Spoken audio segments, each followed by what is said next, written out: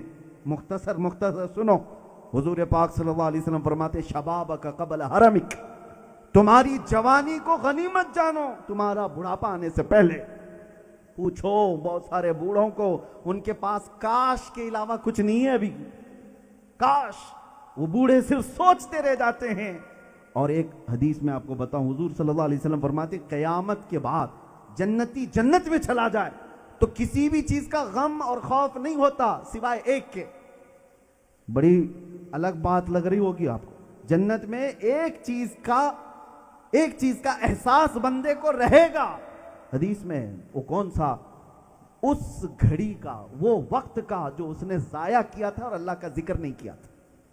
جنت میں بھی اس کا اسے افسوس رہے گا جو وقت ضائع کیا ہے. نوجوانوں کو آج لگ رہا ہے تمہارے ہاتھوں میں سوشل میڈیا آئے تو 18 گھنٹے استعمال کر رہے ہیں. اور 5 چیزیں کون سی ہیں؟ تمہاری جوانی کو بڑھاپا آنے سے پہلے, غنا کا قبل فقر کا, تمہیں اللہ نے تمنگری دی ہے, دولت دی ہے, تو محتاج ہونے سے پہلے اس کو غنیمت جانو. بھکاری بن جاؤ گے اس کے بعد پھر دولت کی صرف آس کرتے رہ جاؤ گے. اور تیسری چیز میرے آقا صلی اللہ علیہ وسلم فرماتے ہیں صحتک قبل سقمک, تمہارے بیمار ہونے سے پہلے اپنی صحت کو غنیمت جانو. میلاد مصطفیٰ کی مناسبت سے میں اکثر کچھ نوجوانوں کو لے کر کینسر ہاسپٹل جایا کرتا. ہر سال کا ہمارا معمول تھا, اس لیے جاتے ہیں کہ ایسے مریضوں کو دیکھنے کو ملتا ہے, اس کے بعد پھر اپنی صحت کا احساس ہوتا ہے. ایک ایسے 40 سالہ جوان کو میں نے دیکھا, گردن میں پھوڑی, تکیہ پورا اس کا خون سے بھر جاتا تھا, کینسر کا مریض تھا, کئی دنوں سے پڑا ہوا ہے. ہم جیسے گئے کہا حضرت دعا کر دیجئے, دعا کر دی. سارے مریض تو کہتے تھے, لیکن اس نے ایک چیز جو کہی آج بھی وہ دل پہ لگتی ہے. اس نے کہا کہ حضرت بات صرف اتنی ہے کہ میں ایک بار اٹھ کر کے سجدہ کرنا چاہتا ہوں لیکن گردن اٹھا نہیں سکتا. گردن اٹھا نہیں سکتا. جیسے ہی گردن اٹھاتا ہوں پھوڑے سے خون بہنا شروع ہو جاتا ہے. اور کینسر ایسا ہے کہ موت کے قریب لے جا رہا ہے, اور وہ روتا ہے کہ مجھے ایک سجدہ کرنے کی بھی اب مہلت نہیں رہ گئی. عزیزو, آج تمہارے جو سر سلامت ہیں, تم غفلت میں زندگی گزار رہے ہو. ایک سجدہ جو تم بھاری سمجھتے ہو, اور در کی بھیک مانگنے سے تمہیں یہ سجدہ نجات دیتا ہے. آپ اس چیز کو غنیمت جانو, وقت کو ضائع نہ کرو. نوجوانوں, موبائل تمہارے ہاتھ میں آیا ہے تو کیا, کس چیز کے لیے؟ پب جی کے لیے, رات بھر انٹرنیٹ چلانے کے لیے. اور میں تو سمجھتا ہوں قیامت کے دن کچھ لوگ جو سوال کیے جائیں گے تو نے دین نہیں سیکھا, تو پہلے والے ہو سکتا ہے عذر کر دیتے, ہمارے پاس کوئی عالم ہی نہیں تھا. تم کیا عذر کرو گے؟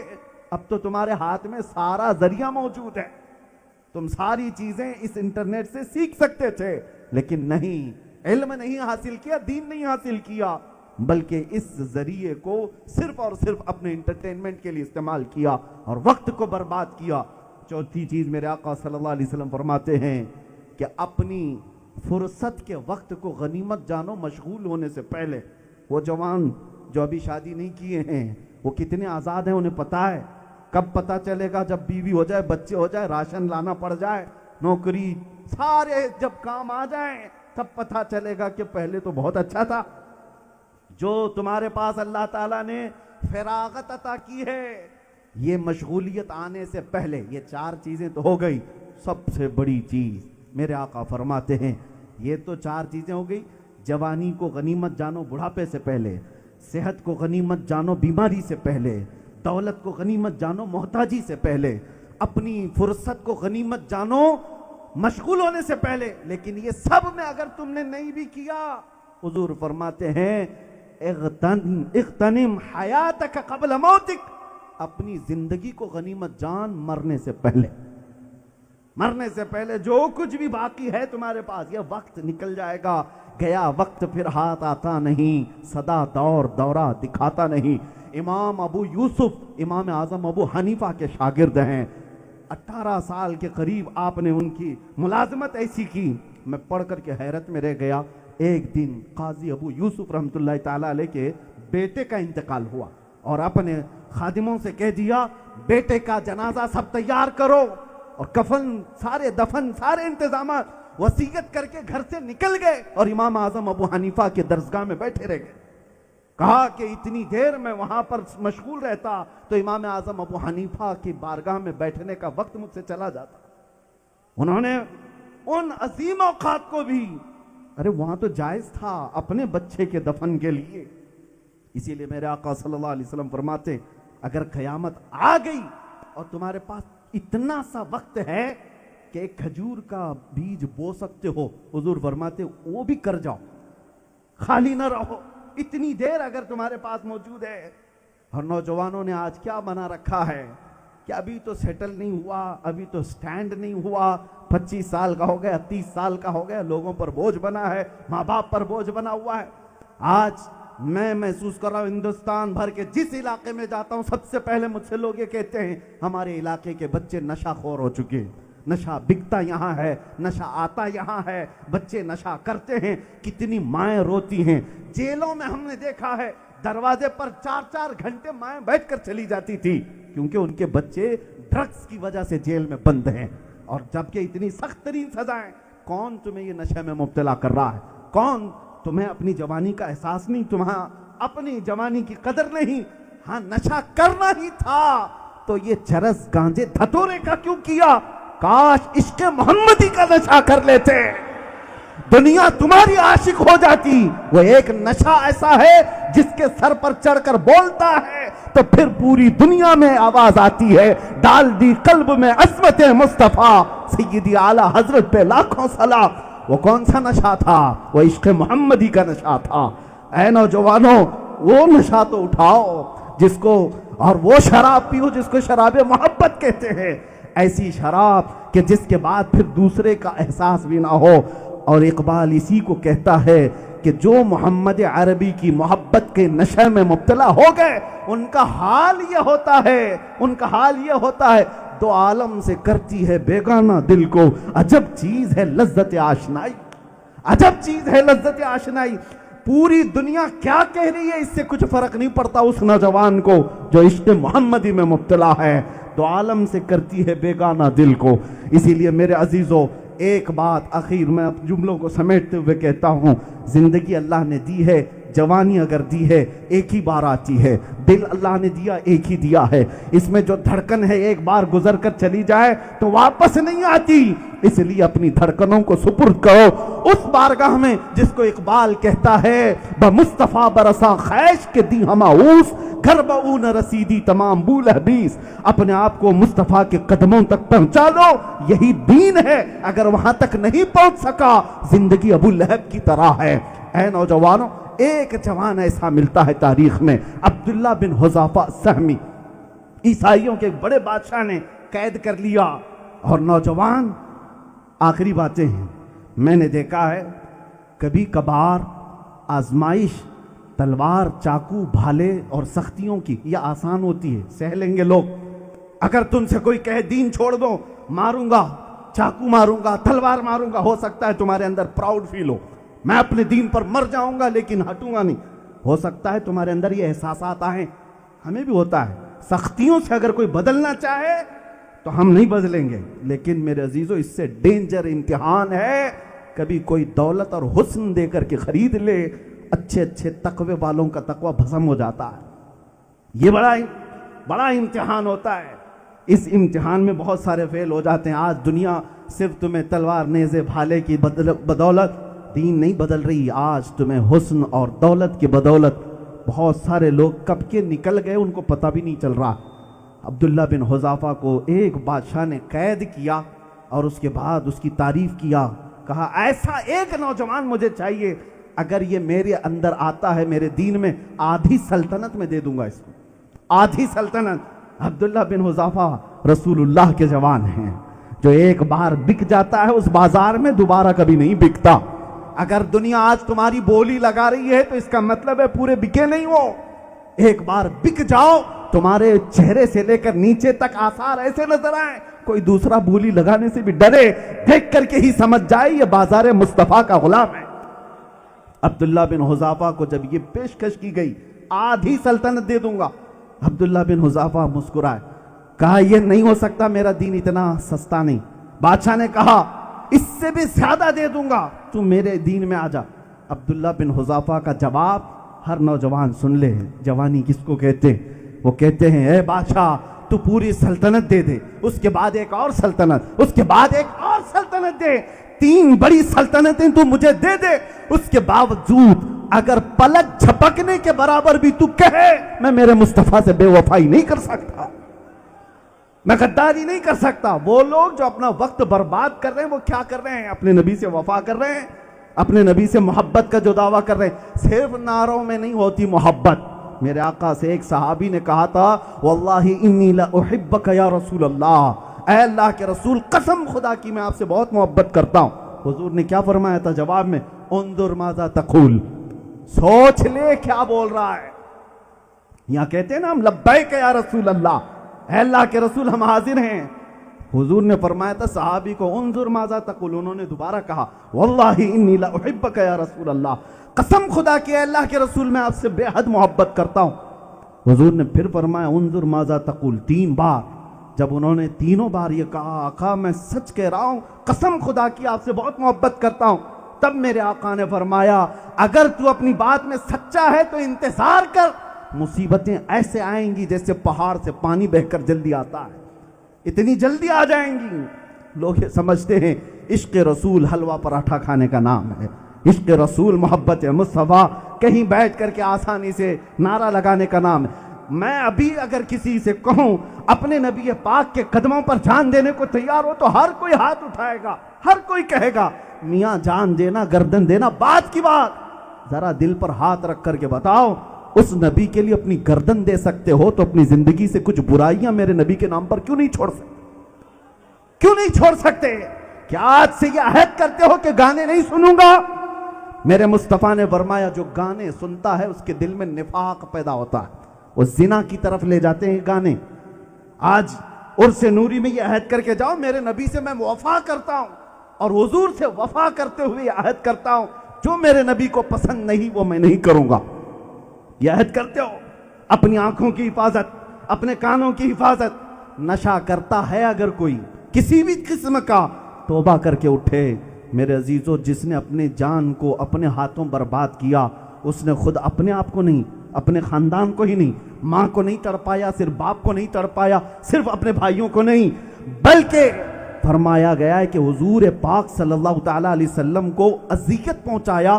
جب کبھی کسی امتی کے تلووں میں کانٹا بھی چبھے تو میرے آقا کو اس کے درد کا احساس ہوتا. تم تو پورے برباد کر جاؤ گے اور سوچتے ہو کہ حضور کو کچھ نہیں ہوگا. ہر ہفتے فرشتے ہمارے اعمال کی خبر حضور کی بارگاہ میں پیش کرتے ہیں. بہت میں دل دکھ کے ساتھ یہ عرض کر رہا ہوں, جو حالات دیکھ کر کے آئے مسلمان کو اس جگہ پر نہیں ہونا چاہیے. ارے میاں میری بات الگ ہے, میں کسی اور جرم میں گیا لیکن دوسروں کو دیکھتا ہوں, تم کو اس جرم میں نہیں آنا چاہیے تھا, اس لیے کہ نبی پاک کا نام اور ان کی نسبت تمہارے ساتھ جڑی ہوئی ہے. اتنا خیال رکھ لو میرے عزیزو. پھر اخیر میں اعلیٰ حضرت عظیم البرکت فاضل بریلوی رضی اللہ تعالیٰ عنہ کی بات کہہ کر کے جاتا ہوں. سارا ڈپریشن, سارا ٹینشن, ساری برائیاں ختم ہو جائیں گی. ایک عمل کر لو, وہ عمل کیا ہے؟ انہیں جانا, انہیں مانا, نہ رکھا غیر سے کام. للہ الحمد میں دنیا سے مسلمان گیا. اٹھو قوت عشق سے ہر پست کو بالا کر دو, دہر میں نام محمد سے اجالا کر دو. کی محمد سے وفا تو نے تو ہم تیرے ہیں, یہ جہاں چیز ہے کیا لوح و قلم تیرے ہیں. اور اعلیٰ حضرت کا آدھا جملہ کہتا ہوں, پورا جملہ ہر سنی کرتا ہے. ہماری زندگی کا اصل مقصد وہ جو نہ تھے تو اور وہ جو نہ ہو تو, یہ سارے سنیوں کو معلوم ہے. وہ جو نہ ہو تو کچھ نہ ہو, جان ہے وہ جہان کی اور جان ہے تو. وقت کی بات کہہ رہا تھا آخر میں, یہ لمحہ ناشکری کا نہ ہو جائے. وقت آج کس کا ہے؟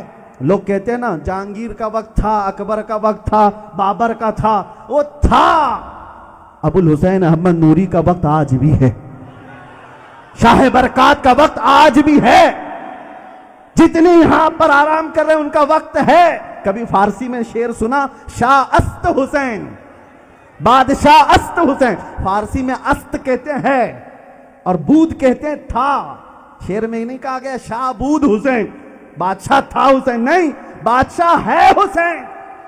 ہر وقت ان کا ہوتا ہے جو روح وقت کو تھام لیتا ہے۔ روح وقت کون ہے؟ مصطفیٰ کریم صلی اللہ علیہ وسلم کی ذات ہے جو ان کو تھام لیا۔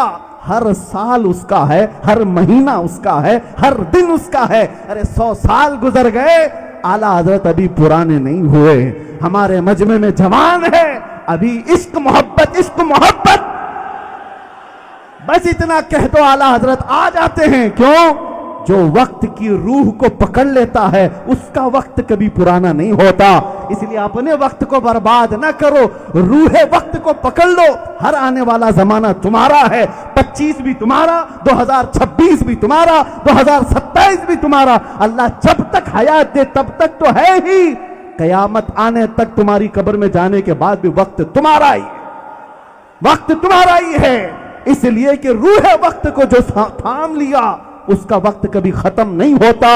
آخر میں عرض ہے مولا کی بارگاہ میں، اے رب العالمین، اے کائنات کے پروردگار، جتنے عرص نوری میں آئے ہیں مولا، نوری میاں کو جس طرح تو نے ہر زمانے کا بادشاہ رکھا ہے، ہمیں ہر زمانے کا غلام بنا کر کے رکھ۔ لبیک یا رسول اللہ۔